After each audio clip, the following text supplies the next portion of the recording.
The angel talked to John, showed him these things in the spirit realm. They were symbolic, but they represented real things that has happened throughout history and will culminate at the end times when Jesus comes again.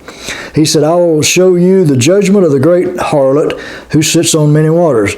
So this chapter shows that the harlot is a religious system represented by a woman sitting on a beast, but he also talks about the judgment of this system.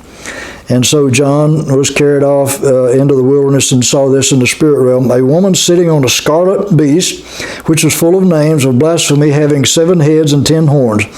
Now, we didn't manage to get the beast color in scarlet, but you see that it's some kind of beast. There's a woman sitting on it with that golden cup in her hand, filled with fornication and abominations, and then all these 7 heads, different animals. Now, I got online to find out what people have done to providing visions or photos and drawings of this beast and the different heads, and most of them that I found online show all the heads are the same. It's like a dragon. All of them are dragon heads, and all of them have a horn on each head, but that's not what the Bible teaches. There are horns, 10 horns on at least one beast. Now, these are different beasts. I think that's like a monkey, and this is like some kind of, like an antelope or something, an owl, and a cobra, and a leopard, and a wolf, and some other kind of varmint on a beast. And this is as good as any, but it also shows these 7 heads are different, which the Bible actually does. And then the angel explained, this woman having on her head in her hand a golden cup full of abominations and the filthiness of her fornication, and on her forehead a name was written. We didn't have this big enough. You'd have to have a large poster to get it all in. But she had a name written, Mystery Babylon the Great, the mother of harlots and of the abominations of the earth. And the woman was drunk with the blood of the saints and with the blood of the martyrs of Jesus. And then he explains the beast. This is in Revelation chapter 17, verse 9. The 7 heads are 7 mountains on which the woman sits. One of the main reasons I wanted to do this lesson, just a portion of last day's events, is to show that there's some of the so-called experts on end-time events, preachers who have well-respected ministries, maybe worldwide ministries, and they're known as supposed experts on last days events, and they interpret this in a way that's not Bible at all. They have no idea what they're talking about, and I want to point that out. That's one thing I want to show you, and maybe that'll lead you to watch my other videos on the other channel, because we just go to the Bible and tell you what's going to happen. And folks, this is describing the days we're living in. This is talking about now. We have to be living in the last days before Jesus comes. And so these things were prophecies of what we're beginning to see the edge of actually happening around the world today. Now, I have to explain this. Back in Daniel, both Nebuchadnezzar saw an image with 4 different kind of metals, and Daniel explained what they were. There were 4 kingdoms. And then Daniel saw the same revelation of the same kingdoms, but he saw them as vicious animals. One of them was more like a robot with iron claws and so forth, and it sounded more like a robot. And these were 4 kingdoms, but Daniel saw that this is Gentile history, Gentile kingdoms who have overruled Judaism, the Jews, and mistreated the Jews, and that's what this is all about. But when John came along, in Daniel's day, God said, it's sealed up. This is all I'm going to show you. It's sealed until the end. So when John came along, he opened it back up again and saw this. So John is seeing these same kingdoms from beginning to the end. Daniel only saw them from his day to the end, and John is seeing them from the beginning of these kingdoms, Gentile kingdoms that have ruled over and mistreated Israel. Egypt, Assyria, Babylon, Medio-Persia, and Greece and Rome, and then the last days form of that old Roman Empire territory, this seven-headed beast. There's seven heads. These heads are talking about kingdoms. Now, the error that I've heard over and over, different preachers will preach trying to explain this. They said there were seven heads or seven hills. The Bible says there are seven mountains. Well, there's seven hills of Rome. These people are trying their best to show that Rome is, the last days headquarters of the beast, the Antichrist, and the Pope, the Roman Catholic Church, is the beast, or the Pope is the beast. And so they try to prove it by the name seven, the number seven. There are seven heads, represent seven mountains, and they say, well, the city of Rome is built on seven hills, and this is talking about the seven hills of Rome, so it's got to be talking about Roman Catholicism and the Pope and that system. That's the beast, and nothing could be further from the truth, because Daniel showed you that the Antichrist is coming from one of those Middle East countries, not from Rome. And then he explains this. The seven heads are seven mountains on which the woman sits. Mountains in Daniel and here represent kingdoms. In Daniel it said, there was a rock cut out without hands and smote the image on the feet of iron and clay mixed. Talking about these 10 kingdoms, these 10 kings over kingdoms in the last days in the Middle East and in the old Roman Empire territory. And it said the woman sits on this. In other words, this woman is a religious system which has controlled all of these Gentile kingdoms. The woman has controlled all Gentile kingdoms. Religion, she represents religion. Religion has controlled all seven of those Gentile kingdoms and will down to the end. And then we'll see what happens after that as the angel explains more to John. Now, see, let me show you something.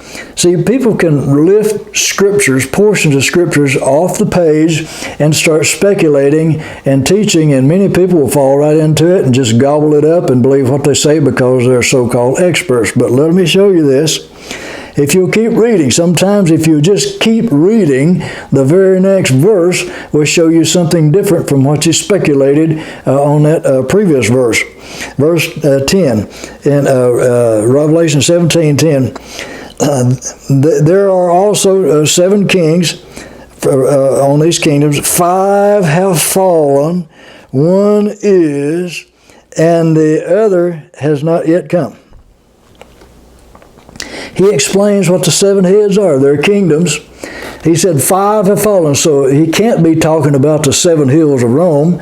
Did 5 of those things fall, and then one exists in John's day? Because that's what he said. 5 have fallen, one is, and the other has not yet come.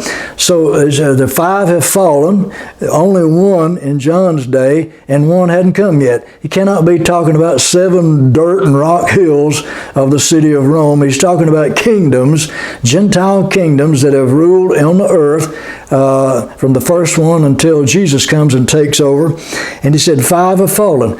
You see, 5. Egypt, Assyria, Babylon, Persia, and Greece. That's 5.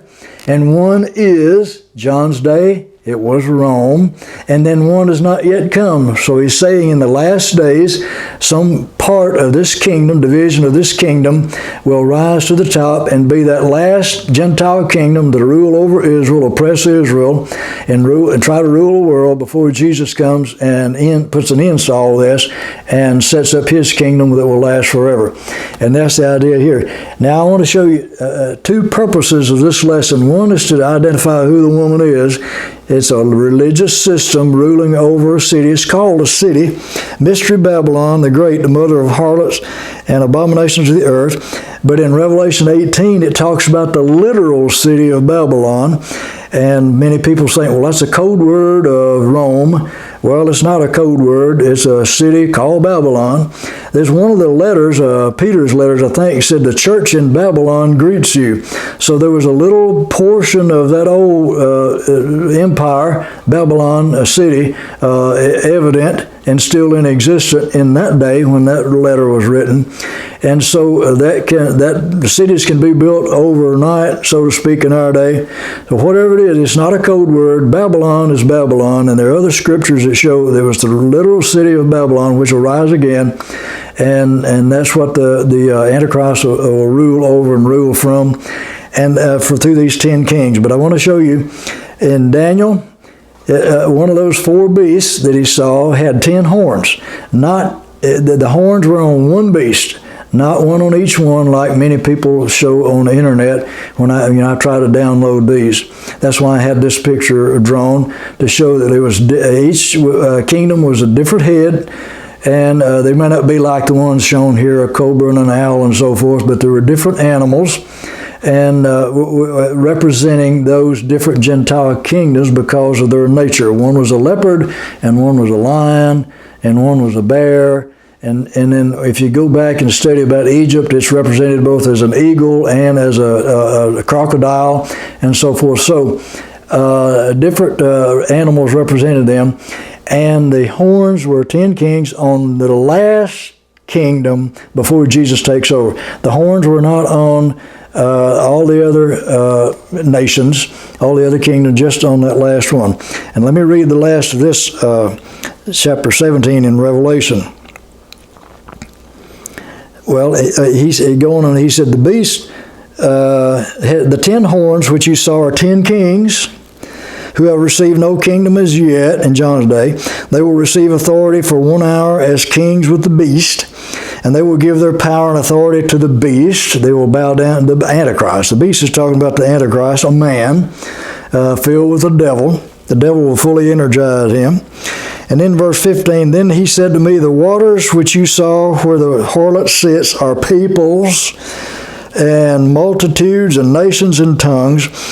In other words, the religious system is ruled over the whole world.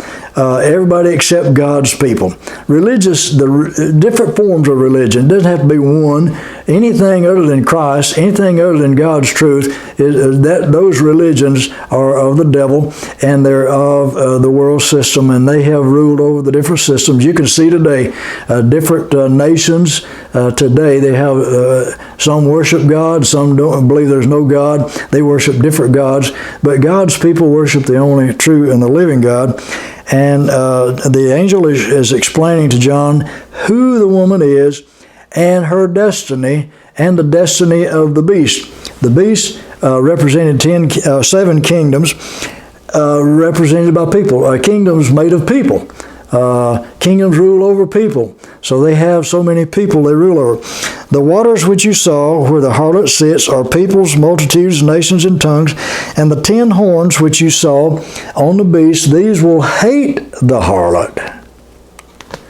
These 10 kings in the end times, and the end time kingdom under the Antichrist, will hate the whore, the religious system.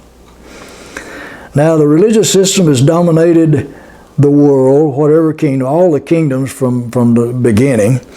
But now at the end, they hate that religious system, and they will destroy it. They will hate the harlot, make her desolate and naked, eat her flesh, and burn her with fire.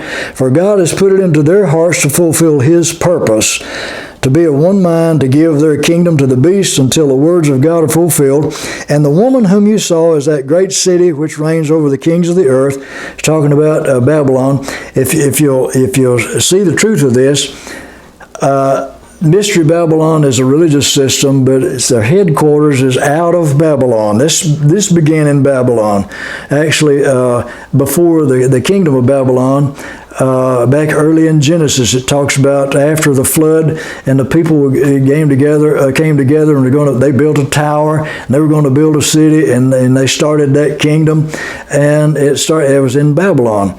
And so all religious systems have come out of Babylon in one form or another and influenced all the nations of the earth. And John, the angel, is showing John the destruction of that system when Jesus takes over. And so that Babylon is both a religious system and a city named Babylon. And in Revelation chapter 18, it goes into details about how the literal city will be destroyed by fire, and the merchants of the earth will lament over it. These kings want to kill the religious system. They rejoice over destroying the religious system, but they lament over the actual city being destroyed because that's where their living was.